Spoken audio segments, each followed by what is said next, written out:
చిన్ననాటి మిత్రుడు.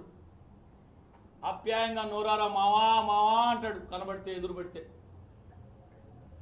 షేక్ ఖలీల్ అహ్మద్, ఎండి ఖలీల్ అహ్మద్, మహమ్మద్ ఖలీల్ అహ్మద్ నా దగ్గరికి వచ్చాడు. మావా వద్దు, నిన్ను గొంతుకోయేస్తున్నారు, ఎంత మేరకు అవకాశం ఉంటే అంత మేరకు వెనకేసుకో, జీవితం కనీసం నీ కుటుంబం అయినా బాగుపడుద్దని చెప్పకూడని మాట చెప్పా నేను టికెట్ అనగానే. అయిపోయింది, ఓడిపోయాడు. ఉన్న డిప్యూటీ మేయర్ పోయింది, ఉన్న కార్పొరేటర్ పోయింది, ఏవి పోయినాయి, ఉన్నటువంటి ఇన్ఛార్జ్ కూడా తీసేసి ఇంకో గారికి ఇచ్చారు. ఇది మైనార్టీల మీద నువ్వు చూపించే కపట ప్రేమ. మాటకు ముందు మైనార్టీలు మైనార్టీలు అంటావే. ఏ 1-2 సార్లు కార్పొరేటర్గా పనిచేశాడు, డిప్యూటీ మేయర్గా పనిచేశాడు, నియోజకవర్గ ఇన్ఛార్జిగా ఉండేదానికి అర్హత లేదా?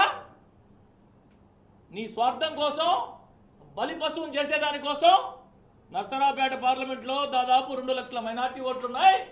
అందుకోసం ఇక్కడ ఖలీలు పెడతా అని పార్టీని గొంతు కోసి, పార్టీకి వెన్నుపోటు పొడిచి, సర్వనాశనం చేసి నీ స్వార్థం కోసం పెట్టిపోయేవే. ఏమి ఈరోజు ఉండపళంగా ఖలీల్ అహ్మద్ ఎందుకు తీసేయాల్సి వచ్చిందని అడుగుతున్నా.